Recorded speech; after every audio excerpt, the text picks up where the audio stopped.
This video is super important. In my view, it is possibly one of the biggest, most significant keys in the journey to getting well. The basic idea is that you have to be willing to perform experiments on yourself and to do that over and over again until you get to where you want to be. Specifically, you need to keep going until you get to that 99% mark, not even stopping at 80%. To put this in perspective, I tried 80 or so different experiments before I managed to get to where I wanted to get to. So if you haven't got to that 99% mark, then you aren't finished with your experiments yet. And this was just a decision that I made about my life. This is how I wanted my life to be and who I wanted to become. And I made that decision, and I encourage you to think about that. And I ask you, are you willing to make that same decision? Now, working on yourself can be really difficult, particularly if you're feeling absolutely terrible. So I've got another video all about that subject. Okay, let's dive in. What does it take to run experiments on yourself? You want to be quite structured in the way that you do these experiments, because if you don't have that structure, you may get stuck and you may not know what's actually working. So I've created a list of things to think about when you're going to do this. The first thing is, in fact, to create a list of experiments in and of themselves. So there are plenty of ideas in my videos. I'm going to fill out as many ideas as I can. And it's a case of picking the things that you like the look of the most, or you feel the most comfortable with, or you think are the most applicable to you, and listing them. Now, why create a list? Well, if you only pick one experiment and then you don't get very good results for it, you then have to go back to the beginning and you have to go through that whole process. By creating a list, you create space to do one experiment, and then if that doesn't work out, you can do the next one. It doesn't have to be a terribly long list. You can have 4 or 5 experiments on that list in kind of the order that you're the most happy or the most comfortable to do them. And hopefully your list will never get to the 80 or so experiments that I had to do. The whole purpose, I think, of this channel is to try to shorten that journey a little bit, and hopefully you're going to find that your depression isn't anything like as resistant to treatment as mine was. So create a list of things that you want to start with. The next one is get medical advice. So if there's anything that you're not happy about, particularly obviously if you need a prescription for any medication, if you're going to add supplements, if you're going to combine supplements with some of the other things that you're doing, all of these things, you need a friendly doctor to work with to run that past so that you're comfortable and are happy that you're doing the right thing. The next thing is to give each experiment your best shot. And by that I mean you need to give it enough time. It's one of the frustrating things about depression. If you're really suffering, you want relief really quickly. And in fact, 1 or 2 of the videos that I'm going to do in my top tips do work faster than some of the other things. But overall, every experiment is going to take a bit of time and you have to allow it. Now, as a rule of thumb, I allow about a 30-day period for any experiment. That's the sort of typical length for me to find out whether that works or not. And 30 days is also a really good way of designing an experiment when you're thinking about it, because if it's something new that requires a bit of self-discipline to do, it's much easier to convince yourself and to stick at something for 30 days than it is to think, oh, I'm going to have to do this for a long time or for a lifetime. Do it for 30 days, find out how it works, and then you can decide whether or not that's the right thing for you and whether or not you got the results that you were looking for. Now, there will be some cases where it's better to do shorter experiments or longer experiments, and some of those things I'll talk about a bit in some of the individual ideas that I come up with for things that you're able to try all around this subject.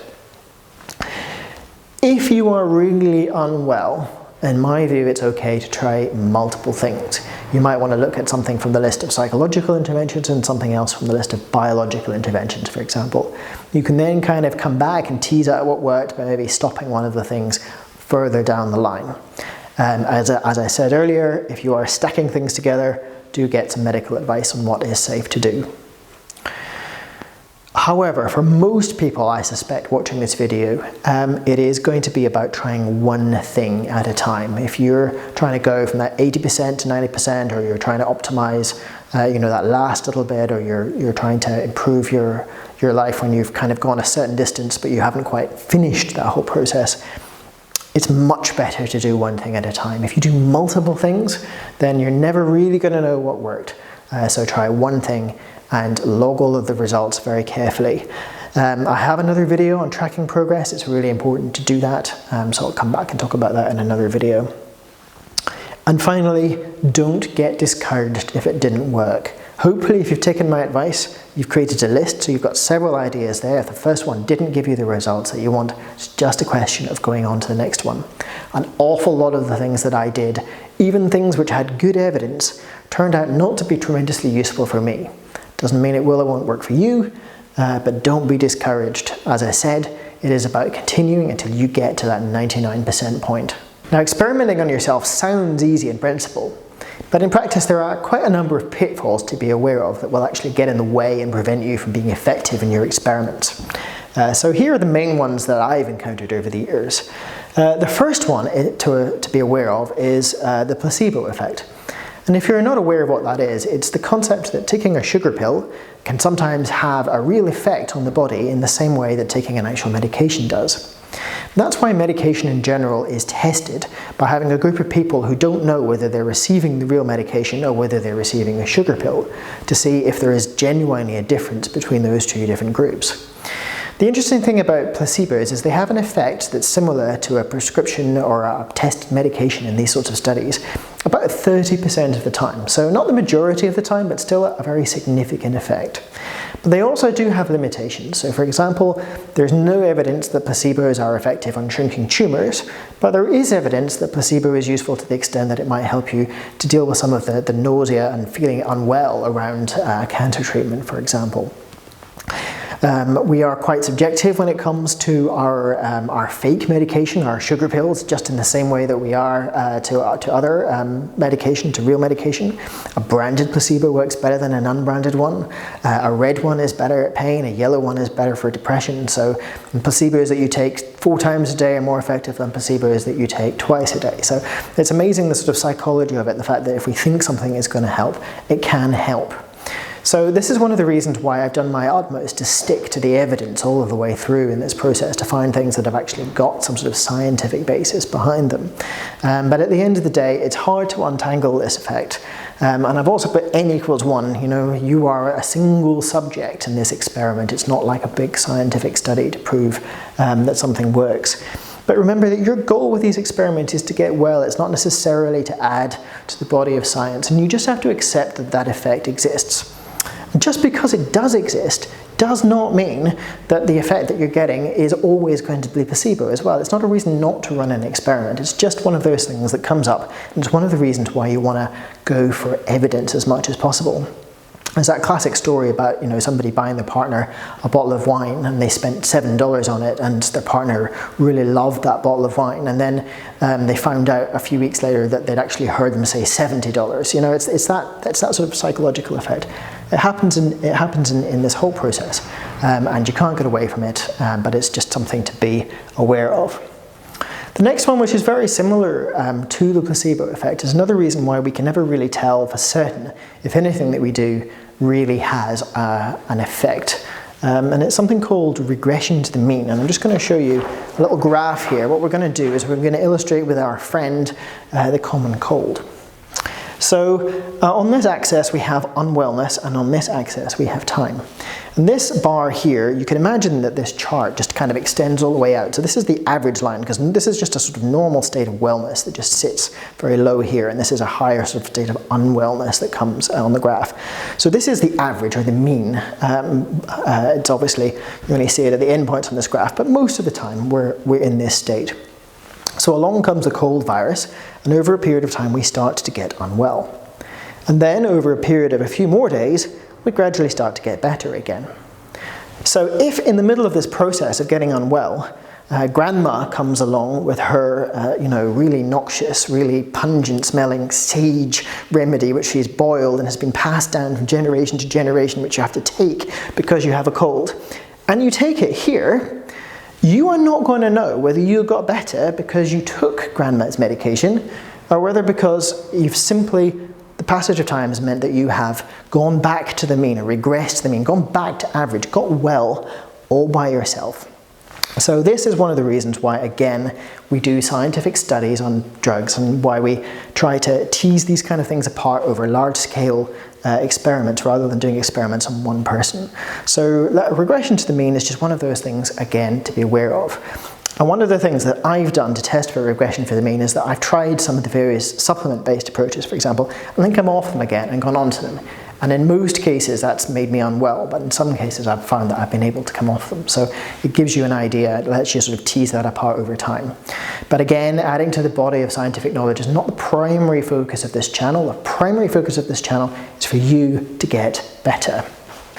So next on the list is the choice of doctor. It is really important you find a medical professional who is willing to work with you on all of this. Some of the solutions that I've talked about are prescription medication, which obviously you're going to need a doctor to be willing to prescribe, so you're going to have to talk that through with a doctor. But also, if you're stacking together supplements, all of these things, it is important to get medical advice. And I found over the years that some doctors are super helpful. I can go in and I can say, so I'm thinking about this and this is where I'm at and all the rest of it. And they go, okay, that's brilliant. And what's your next move after that? And you know, okay, that sounds very reasonable. Whereas others are really just a little bit more kind of like standoffish. They don't quite like you sort of going into this territory where you're thinking about all of this stuff and making your own decisions. I think having some control over your own destiny in this process is important. And I think finding a doctor who's going to really partner with you and be really open and really willing to work with you is a really important thing. So if your doctor isn't that, then see if you can find somebody who's really willing to help you and work with you throughout this process. Choosing a supplement supplier is another important one. Choose a reputable brand. You want to make sure that when you're buying a supplement, it contains what it actually says on the label. There are some really good reviews out there. There's a consumer lab site, for example, that does supplement reviews. But I also tend to trust anything that comes from Life Extension Foundation. They're a non-profit, they have good manufacturing standards, they put a lot of effort into the evidence behind their products. And generally speaking, I trust what they produce. And so I will generally link to them if I'm talking about a particular supplement for you to go and get. Just because something works for me or doesn't work for me doesn't mean it will or won't work for you. I'm not telling you what's going to work here. I'm going to tell you where the evidence is or where the evidence isn't, or why I think something's worth trying. But ultimately, this is all a guide to give you ideas for you to think about and for you to talk to a professional about, decide what it is that you want to do. So don't be discouraged about that. You know, it is a case of just trying and trying until you get to that point where things are better. And finally, don't stop too soon. Don't get to just that 80% mark and then stop there and not go all the way up to the 99% mark. It really is worth persisting. This was one of the hardest things I did. I've got a whole other video actually just on this one subject. But your quality of life, as I said in my intro video, it doubles going from 50 to 80 and it doubles again going from 80 to 99. So if you're not there, then it's a case of keeping going. If you're trying to work out whether you're there or not, then have a look at the video on tracking progress, because there's a couple of questionnaires that I'm going to point you to which will help you to work out where you're at and whether you're at that 80% mark or whether you've made it all of the way up. If you're not sure or you're trying to, if you don't feel that you're completely there. So anyway, I hope all of this is helpful and good luck. I'll see you on the next video.